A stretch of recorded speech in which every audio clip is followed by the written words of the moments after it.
Halo kawan pop, balik lagi bersama kami Power Pop News. Kalian tentu pernah menonton film Warkop DKI kan? Emang kocak-kocak ya?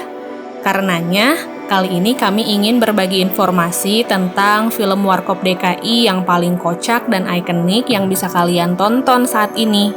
Tapi sebelum lanjut ke videonya, jangan lupa untuk terus dukung channel kami dengan cara subscribe, like, komen, dan juga di-share. Warkop DKI yang beranggotakan Dono, Kasino, dan Indro membekas panjang sejarah perfilman Indonesia.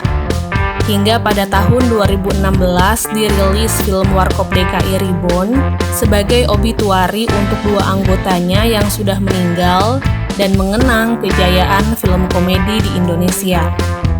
Pada tahun 2019 disusul rilis film Warkop DKI Reborn Part 2. Nah, Warkop DKI sendiri kurang lebih sudah membuat 34 film komedi dari rentang tahun 1979 hingga 1994. Produktif sekali kan? Jika dalam rentang waktu 15 tahun telah memproduksi 34 film, artinya dalam setahun bisa bikin 3 film. Selanjutnya, jika kamu ingin di rumah saja dan menikmati hari libur, coba deh tonton 7 film Warkop DKI yang paling lucu ini.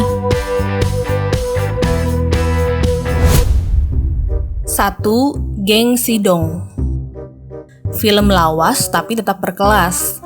Film Warkop DKI yang paling lucu pertama adalah Geng Sidong yang dirilis tahun 1980.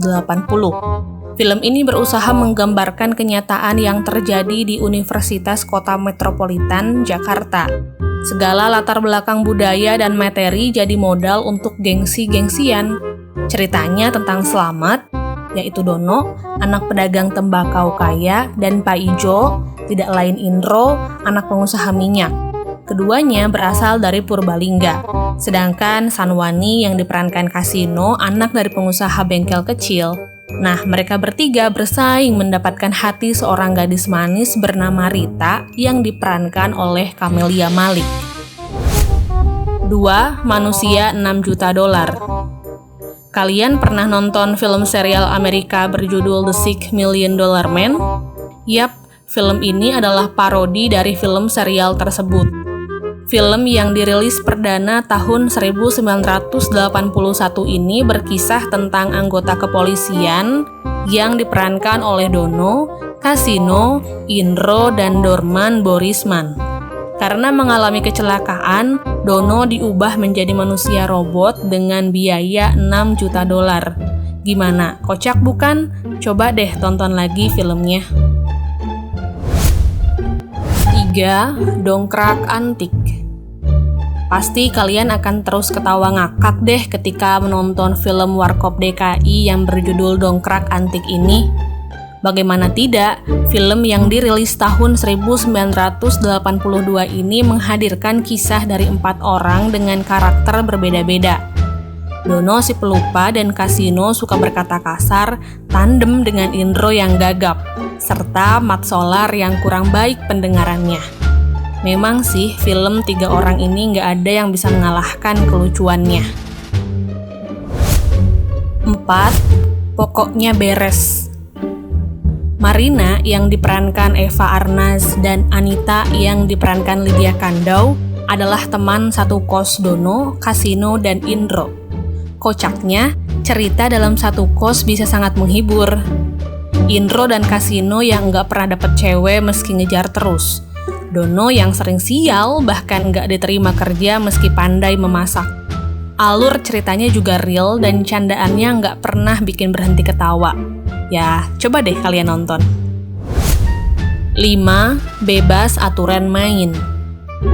Alur cerita dari film yang dirilis tahun 1993 ini berputar seperti permainan monopoli.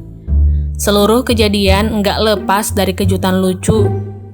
Yang paling membekas hingga saat ini adalah satu adegan yang terjadi di dalam rumah. Ketika Dono menyelinap masuk ke rumah 3 gadis bersaudara. Dono tak sengaja menjatuhkan barang dan ayah para gadis yang galak bertanya, "Siapa itu?"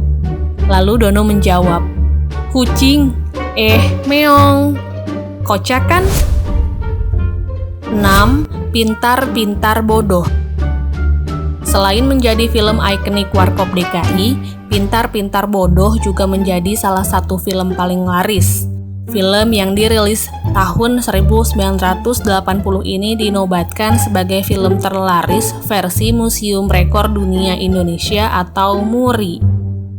Adegan paling ikonik dalam film ini adalah ketika Dono dan Kasino menyamar menjadi pengamen. Kasino mengganti sebagian lirik lagu Sukiyaki, kemudian lagu itu dikenal dengan tajuk Nyanyian Kode. 7. Makin Lama Makin Asik. Film yang dirilis pada tahun 1987 ini mengisahkan Dono, Kasino, dan Indro yang tinggal dalam rumah kos. Mereka bertiga mengintai pemilik kos bernama Sarah yang sedang berpacaran dengan memasang mikrofon. Adegan paling ikonik dalam film ini ketika mereka bertiga menyamar di sebuah klub yang didatangi Sarah. Kemudian mereka tampil di panggung dengan menyanyikan lagu Mama Yukero, pelesetan dari lagu Mama Yo Quiero. Nah, itu dia kawan pop, 7 film Warkop DKI yang paling lucu yang bisa kalian tonton saat sedang gabut di rumah aja.